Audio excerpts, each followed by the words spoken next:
यहाँ एक एक बहुत ही हैरान करने वाला आंकड़ा है। वॉरेन बफे की जो कुल संपत्ति है 84.5 बिलियन डॉलर्स, हम्म। उसमें से 81.5 बिलियन डॉलर्स उनके 65वें जन्मदिन के बाद आए हैं। जब मैं ये पढ़ता हूं तो मेरा दिमाग इसे मतलब मान ही नहीं पाता। हाँ, ये समझना थोड़ा मुश्किल है क्योंकि हमारे सामान्य अनुभव से बिल्कुल अलग है। बिल्कुल। हम सोचते हैं कि करियर बनाने में पूरी जिंदगी निकल जाती है और फिर रिटायरमेंट के बाद सब कुछ धीमा हो जाता है। पर बफे के केस में उनकी 99% से ज्यादा दौलत तो तब बनी जब ज्यादातर लोग काम करना बंद कर देते हैं। और आज हम इसी अ, अविश्वसनीय दिमाग चकरा देने वाली ताकत पर बात करेंगे, चक्रवृद्धि यानी कंपाउंडिंग। और इसे समझने के लिए हम किसी फाइनेंस की किताब से नहीं, बल्कि एक बहुत ही मतलब अप्रत्याशित जगह से प्रेरणा लेंगे, पृथ्वी के हिमयुगों के इतिहास से। उसका मकसद ये दिखाना है कि कैसे छोटे, लगभग अदृश्य और लगातार किए गए प्रयास समय के साथ इतने बड़े नतीजे दे सकते हैं जिनकी हम कल्पना भी नहीं कर सकते। और ये नियम प्रकृति पर भी लागू होता है और हमारे बैंक खातों पर भी। तो चलिए पृथ्वी के गहरे अतीत में चलते हैं। 19वीं सदी में वैज्ञानिकों के लिए हिमयुग एक बहुत बड़ी पहेली थी।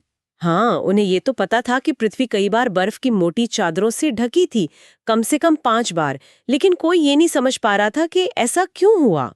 और उस समय के जो सिद्धांत थे वो भी घटना की तरह ही बहुत विशाल थे। सही बात है। वैज्ञानिकों ने सोचा कि जरूर कोई बहुत बड़ी कोई विनाशकारी घटना हुई होगी। जैसे कुछ का मानना था कि शायद नए पहाड़ों के बनने से हवा का पैटर्न बदल गया होगा। अच्छा। एक और थ्योरी ये थी कि शायद बड़े पैमाने पर ज्वालामुखी फटे होंगे। ये सब सुनने में तो काफी तर्कसंगत लगता है, मतलब बड़ी घटना बड़ा नतीजा। लेकिन इन सिद्धांतों में एक बड़ी समस्या थी। हाँ, सबसे बड़ी समस्या थी पैटर्न की।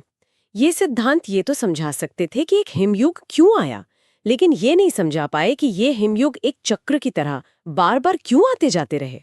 हाँ, मतलब ज्वालामुखी का फटना या पहाड़ों का बनना किसी कैलेंडर के हिसाब से तो होता नहीं है। बिल्कुल। तो असली वजह कुछ और थी।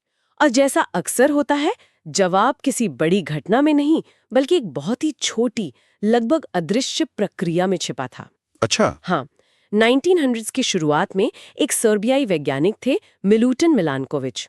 उन्होंने एक सिद्धांत दिया जो उस समय किसी को आसानी से हजम नहीं हुआ।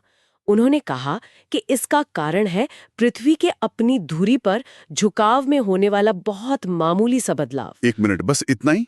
एक छोटा सा झुकाव और उससे पूरी पृथ्वी जम गई? ये तो अविश्वसनीय लगता है। यही तो बात है। ये बदलाव इतना छोटा है कि ये सीधे तौर पर हिमयुग नहीं ला सकता। ये बस ये तय करता है कि गर्मियों में पृथ्वी के उत्तरी गोलार्ध को सूरज की कितनी रोशनी मिल रही है, थोड़ी ज्यादा या थोड़ी कम। हम्म। लेकिन कहानी का असली मोड़ तब आया जब रूसी मौसम वैज्ञानिक व्लादिमीर कोपिन ने मिलानकोविच के काम में एक और परत जोड़ी। और उन्होंने जो पाया वो सच में हैरान करने वाला था। क्या पाया उन्होंने? उन्होंने पाया कि हिमयुग का असली कारण कड़ाके की सर्दियां नहीं थीं, बल्कि मामूली ठंडी गर्मियां थीं। एक मिनट, ये तो उल्टा लग रहा है। मैं हमेशा सोचता था कि हिमयुग का मतलब होगा रिकॉर्ड तोड़ देने वाली सर्दियां, जहां सब कुछ जम जाए।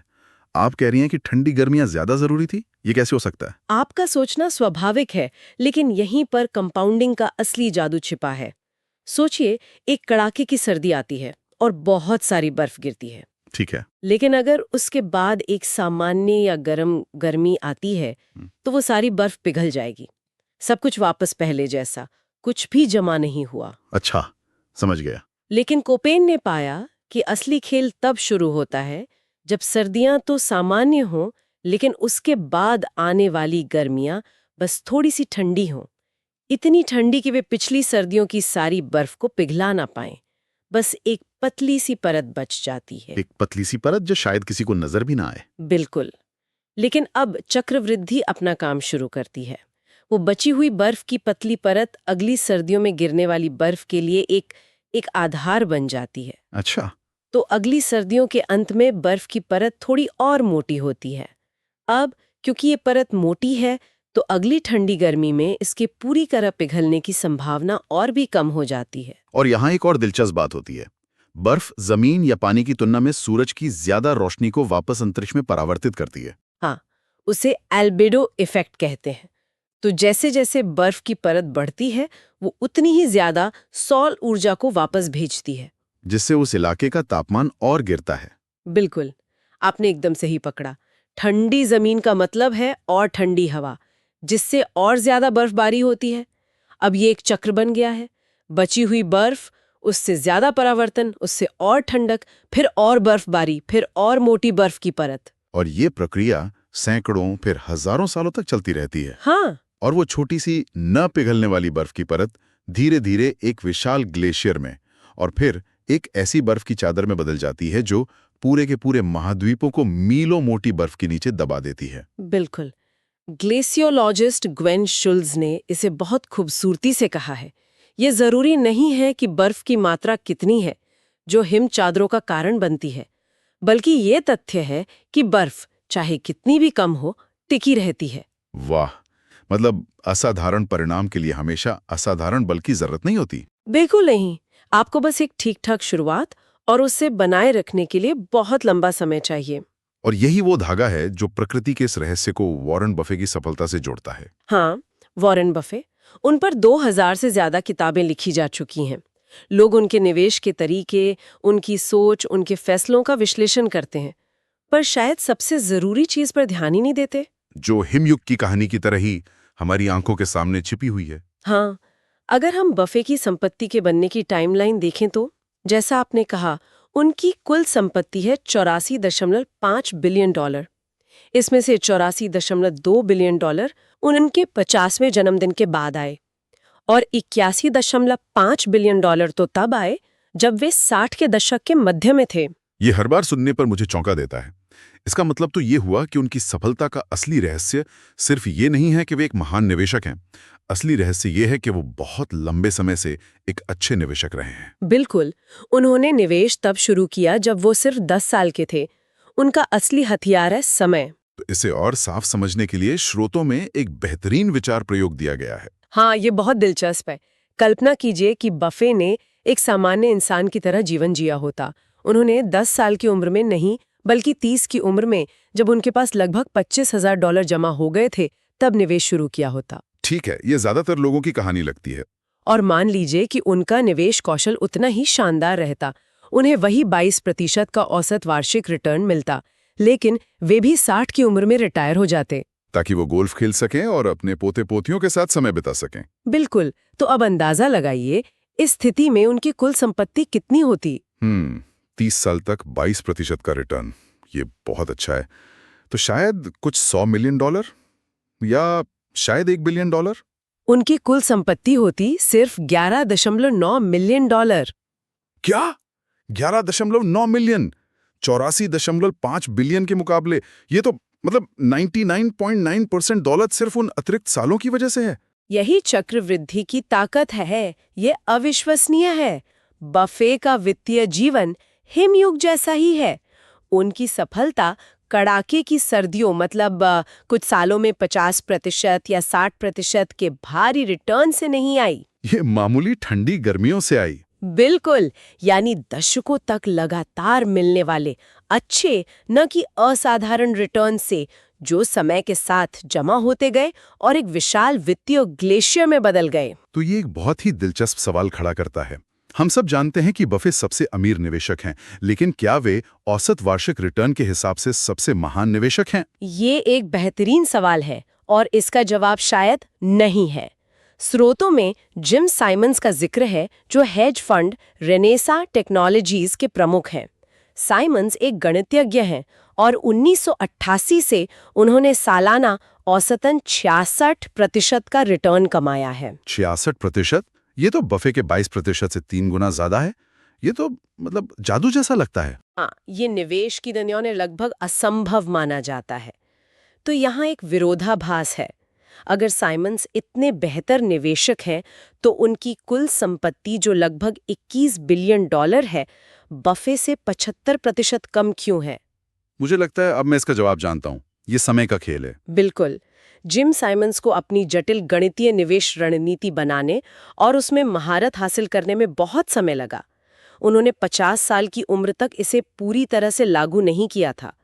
मतलब उनके पास चक्रवृद्धि के लिए बफे की तुलना में आधे से भी कम समय था। बफे को 75 साल से ज्यादा का समय मिला, और साइमंस को लगभग 30 साल का। सही बात है। और यहाँ मुद्दा ये नहीं है कि बेहतर कौन है। मुद्दा ये है कि धन निर्माण के गणित में एक अच्छा रिटर्न और बहुत लंबा समय एक असाधारण रिटर्न और कम समय पर हमेशा भारी पड़ता है। तो अगर जिम साइमंस को भी बफे जितने साल मिले होते तो उनकी संपत्ति कितनी होती, वो संख्या इतनी बड़ी हो जाती है कि उसे समझना भी मुश्किल है। खरबों खरबों डॉलर्स में एक ऐसी संख्या जो हमारी कल्पना से भी परे है। तो मूल बात यह है कि हम इस ताकत को, इस चक्रवृद्धि को सहज रूप से क्यों नहीं समझ पाते? ये हमारे लिए इतना स्वाभाविक क्यों नहीं है? इसका कारण हमारे दिमाग के विकास में छिपा है। हमारा दिमाग रैखिक यानी लीनियर रूप से सोचने के लिए बना है, घातांकीय यानी एक्सपोनेंशियल रूप से नहीं। हाँ, अगर मैं आपसे कहूं कि 8 को 9 बार जोड़ें, तो आप कुछ सेकंड में बता देंगे कि 72 होता है। 8 + 8 + 8, ये आसान है। बिल्कुल, हमारा दिमाग जोड़ घटाने में माहिर है। लेकिन अगर मैं आपसे कहूं कि 8 को 9 बार खुद से गुणा करें, मतलब 8 की घात 9, तो आपका दिमाग एक पल के लिए रुक जाएगा। इसका जवाब 13 करोड़ से भी ज्यादा है। और चक्रवृद्धि गुणा की तरह काम करती है, जोड़ की तरह नहीं। बिल्कुल। जब चीजें गुणा होने लगती हैं, जैसे वायरस का फैलना या किसी पोस्ट का वायरल होना, तो हमारा अंदाजा पूरी तरह गलत हो जाता है। इसका कोई अच्छा उदाहरण है जहां किसी बहुत बुद्धिमान व्यक्ति ने भी इसे समझने में गलती की हो? एक क्लासिक उदाहरण हार्ड ड्राइव स्टोरेज का है। 1950 से 1990 के बीच, यानी 40 सालों में स्टोरेज क्षमता लगभग 296 मेगाबाइट्स बढ़ी। लेकिन 1990 से आज तक ये 100 मिलियन मेगाबाइट से ज्यादा बढ़ चुकी है। ये तो विस्फोटक वृद्धि है। और इसका अंदाजा लगाना लगभग नामुमकिन था, यहां तक कि बिल गेट्स जैसे दूरदर्शी व्यक्ति के लिए भी। 2004 में जब गूगल ने जीमेल लॉन्च किया और 1 गीगाबाइट मुफ्त स्टोरेज की पेशकश की, तो बिल गेट्स ने इसे एक मजाक समझा था। अच्छा। हाँ, उस समय हॉटमेल सिर्फ 2 मेगाबाइट स्टोरेज देता था। गेट्स ने सोचा कि कोई इतनी ज्यादा स्टोरेज का क्या करेगा, ये असंभव और बेकार है। लेकिन वे गलत क्यों थे? क्योंकि उनका दिमाग भी उस समय की हकीकत के हिसाब से सोच रहा था। 2004 में स्टोरेज महंगा था। वो ये नहीं देख पाए कि स्टोरेज की लागत घातांकीय रूप से गिर रही थी और क्षमता घातांकीय रूप से बढ़ रही थी। वो रैखिक रूप से सोच रहे थे, जबकि टेक्नोलॉजी घातांकीय रूप से आगे बढ़ रही थी। और इसका व्यावहारिक निष्कर्ष यह है कि चूंकि चक्रवृद्धि इतनी सहज नहीं है, हम अक्सर इसे अनदेखा कर देते हैं। हम बफे की सफलता के जटिल कारण ढूंढते रहते हैं। बिल्कुल, कोई भी किताब ये नहीं कहती कि यह आदमी 75 वर्षों से लगातार निवेश कर रहा है, जबकि यही उनकी सफलता का सबसे बड़ा रहस्य है। हम आर्थिक चक्र और ट्रेडिंग रणनीतियों पर मोटी-मोटी किताबें पढ़ते हैं। हाँ, लेकिन शायद सबसे शक्तिशाली निवेश पुस्तक का शीर्षक होना चाहिए, चुप रहो और इंतजार करो। और उस किताब में सिर्फ एक ही पन्ना हो, जिस पर पिछले 100 सालों में आर्थिक विकास का एक लंबा चार्ट बना हो। तो आज की इस पूरी चर्चा का मुख्य सार क्या है? अगर किसी को सिर्फ एक बात याद रखनी हो, तो वो क्या होगी? वो ये होगी कि अच्छा निवेश हमेशा सबसे ज्यादा रिटर्न हासिल करने के बारे में नहीं होता, क्योंकि सबसे ज्यादा रिटर्न अक्सर बहुत जोखिम भरे होते हैं और उन्हें लगातार दोहराया नहीं जा सकता। वो कड़ाके की सर्दियों जैसी होती हैं, जो आती हैं और चली जाती हैं। बिल्कुल, अच्छा निवेश ठीक-ठाक रिटर्न हासिल करने के बारे में है। एक ऐसा रिटर्न जिसे आप भावनात्मक रूप से और आर्थिक रूप से सबसे लंबे समय तक बनाए रख सकते हैं, बिना घबराए, बिना लालच में आए, क्योंकि तभी चक्रवृद्धि को अपना जादू दिखाने का समय मिलता है। छोटी शुरुआत, लगातार कोशिशें और बहुत लंबा समय, यही असली फॉर्मूला है। ये एक शक्तिशाली विचार है। और अंत में श्रोताओं के लिए सोचने के लिए एक सवाल छोड़ जाते हैं। हमने आज पैसे और प्रकृति के बारे में बात की, लेकिन अगर चक्रवृद्धि का असली ईंधन समय और निरंतरता है, तो जीवन के और कौन से क्षेत्र हैं, जैसे कोई हुनर सीखना, रिश्ते निभाना या ज्ञान अर्जित करना, जहां हम तत्काल बड़े परिणामों की तलाश में इन छोटे लगातार प्रयासों की शक्ति को नजरअंदाज कर रहे हैं? सोचने वाली बात है। हम शायद हर जगह अगली बड़ी चीज की तलाश में हैं, जबकि असली प्रगति रोजाना की जाने वाली छोटी-छोटी उबाऊ लगने वाली कोशिशों में छिपी हो सकती है।